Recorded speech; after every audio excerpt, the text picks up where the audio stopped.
जो ये चल रहा है ना, ये आम जनता का राज नहीं है, ये अफसरों का राज है। ये एकमात्र इकलौता है बैठे हुए ऊपर में जिनके इशारों पे अफसर की राज चल रही है और इस तरह का गुंडा राज चल रहा है। इनके द्वारा जो राक्षस को बड़ा किया गया, इतना बड़ा हो गया कि अब वो उनके हाथ में भी नहीं रह गया।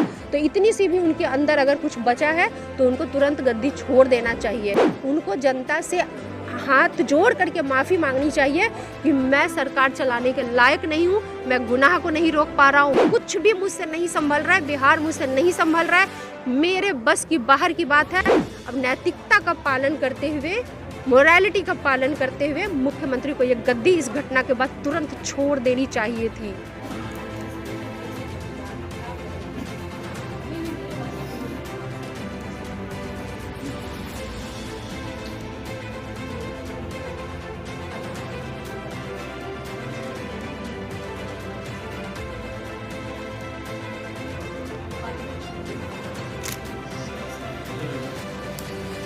भैया भी जानते ही थे तो निकल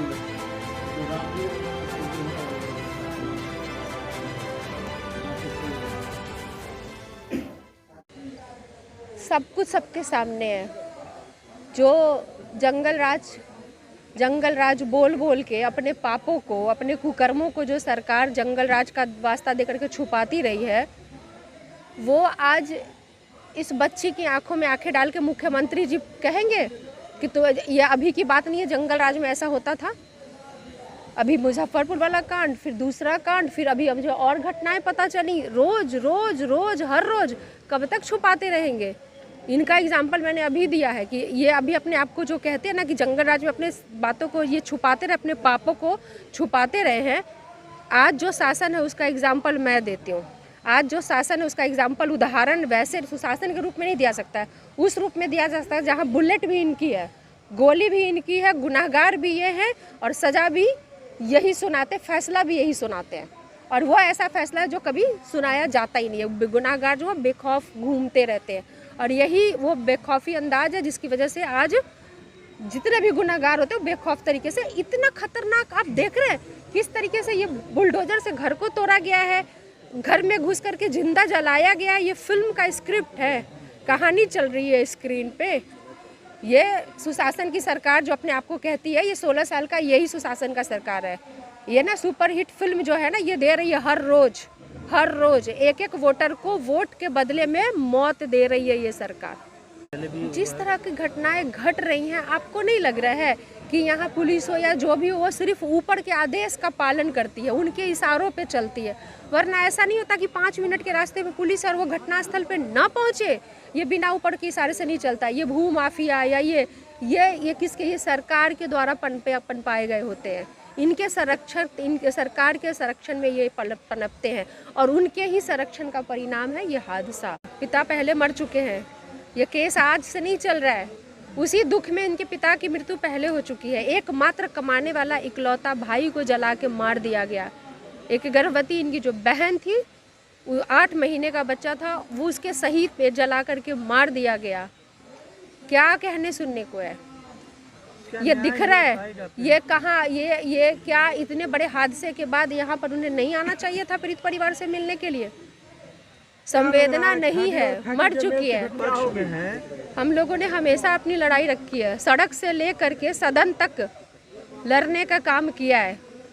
जो एक हम लोग क्या कर सकते हैं, विपक्ष में एक आवाज़, मजबूत आवाज़ बन सकते हैं। हमारी पुलिस नहीं है ना कि हम जो कहेंगे वो कर देगी, और हमारा शासन नहीं है कि हम जो करेंगे वो सरकार वैसे चलेगी और हमारी बातों को सुनी जाएगी। हम विपक्ष के नाते अपनी बातों को मजबूती से रख सकते हैं, लड़ सकते हैं, लड़ रहे हैं, सड़क से लेकर के सदन तक लड़ने का काम कर रहे हैं। और बदले में एक आम आदमी तो छोड़िए, इन्होंने माननीय विधायकों तक को जिस प्रकार से सदन की गरिमा को तार तार किया गया, बाल पकड़ करके घसीट के सदन में मारा गया, यही आवाज़ उठाने के कारण, यही पुलिसिया कानून की बात हुई थी ना हटाने की। और आज देख लीजिए कि क्या पुलिसिया तांडव चल रहा है। जांच तो तब की बात होती कि कोई सुराग ही हाथ नहीं लग रहा हो। यहाँ तो सब कुछ क्रिस्टल क्लियर है, यहाँ सब कुछ तो दिख रहा है, नाम से लेके पता तक सब कुछ तो पता है कि किसने किया है, कौन है, सब कुछ तो पता है। इनका जो सुनवाई की बात होती है, 1 साल में सज़ा सुना दी जाएगी, फैसला हो जाएगा, स्पीडी ट्रायल, ये सब सिर्फ कानून के पन्ने में है। अगर इसी तरह से हर, जैसे मान लीजिए जितनी घटनाएं घटती हैं, ठीक है, आप कहे कि ठीक है घटनाएं घटी, पुलिस ने जांच किया, अगर स्पीडी ट्रायल हो, अगर अपराधी भागा हुआ है उसके घर के ऊपर बुलडोजर चलाए जाए, कुर्की जब्ती हो, एक दबाव बनता है। क्या किया गया अब तक? कितनी जगह छापेमारी हुई है, कितनी घटनाओं में स्पीडी ट्रायल होते हैं, कितनी घटनाओं में कुर्की जब्ती होती है, कितनी घटनाओं में इनके गुनाहगार, ये अगर आज ये बुलडोजर चला तो अब तक तो उनके सारे ठिकानों पे बुलडोजर चल जाना चाहिए। कितनी घटनाओं में होती है, कभी इनका आंकड़ा भी आप लोगों के द्वारा ना लिया और दिया जाना चाहिए। हम कभी कभी बच्चा समझ के एक ऐसे राक्षस को पाल लेते हैं जो बड़ा होने के बाद हमको ही निगल लेता है।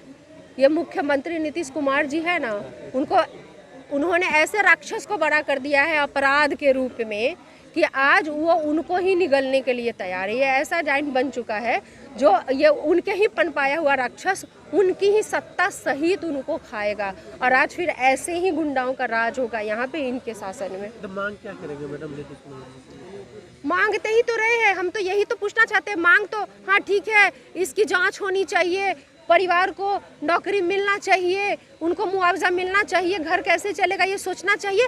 मुझे एक सिंगल उदाहरण दीजिए ना जहां इन्होंने किया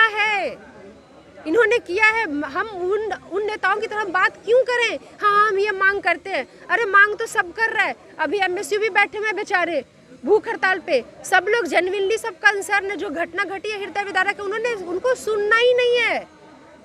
आप मुझे एक घटना बता सकते हैं जहां की हत्या हुई है या जिंदा जला दिया गया और उसके परिवार को मुआवजा दिया गया था? हाँ मुझे तब याद पड़ता है, कब? जब चुनाव होता है और चुनाव में जब शहीद हुआ जवान या कुछ हुआ तो तुरंत 10 लाख 20 लाख 40 लाख का चंदा लेकर के वो वहाँ पर पहुँचे, अच्छी बात थी।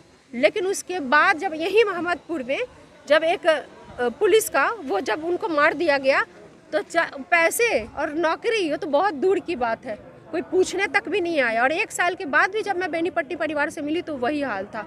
और यहाँ भी अगर हम सरकार के भरोसे हैं तो हमें लगता है कि अब आँख खोल करके देख लीजिए, उन पर भरोसा करके कोई फ़ायदा नहीं, क्योंकि मुझे कोई एक भी घटना याद नहीं आ रही है जिनमें जहाँ पर अपराधियों ने घटना को अंजाम दिया हो और सरकार के द्वारा नौकरी की घोषणा की गई हो। मुझे ऐसी एक भी घटना मेरी जानकारी में नहीं है। आपकी जानकारी में है तो आप बताइए। ये कुछ नहीं करने वाली है ये सरकार, ठीक है। यही ये ऐसा दैत्य पैदा कर चुके हैं जो अब ये इनको ही निगलेंगे और इनका ही राज रहेगा। ये कहने को सुशासन का राज है, ये अब दैत्य राज हो चुका है। जिनको इन्होंने पनपाया, इन्होंने बड़ा किया है, वो चिराग घिसने से निकलता है ना, उनको इन्होंने निकाल दिया है। जो ये चल रहा है ना, ये आम जनता का राज नहीं है, ये अफसरों का राज है। ये एकमात्र इकलौता है बैठे हुए ऊपर में जिनके इशारों पे अफसर की राज चल रही है और इस तरह का गुंडा राज चल रहा है। अब तो इनके हाथ में भी नहीं है। मैं तो यही कहना चाहती हूँ कि अब मुख्यमंत्री जी के हाथ में भी नहीं है। इनके द्वारा जो राक्षस को बड़ा किया गया इतना बड़ा हो गया कि अब वो उनके हाथ में भी नहीं रह गया है। तो इतनी सी भी उनके अंदर अगर कुछ बचा है तो उनको तुरंत गद्दी छोड़ देना चाहिए। उनको जनता से हाथ जोड़ करके माफ़ी मांगनी चाहिए कि मैं सरकार चलाने के लायक नहीं हूँ, मैं गुनाह को नहीं रोक पा रहा हूँ, शराबबंदी जैसी चीज़ें, अपराध जैसी चीज़ें, ये कुछ भी मुझसे नहीं संभल रहा है, बिहार मुझसे नहीं संभल रहा है, मेरे बस की बाहर की बात है। अब नैतिकता का पालन करते हुए, मोरालिटी का पालन करते हुए मुख्यमंत्री को ये गद्दी इस घटना के बाद तुरंत छोड़ देनी चाहिए थी। इस वीडियो को लाइक करें, हमारे चैनल को सब्सक्राइब करें और बेल आइकन जरूर प्रेस करें।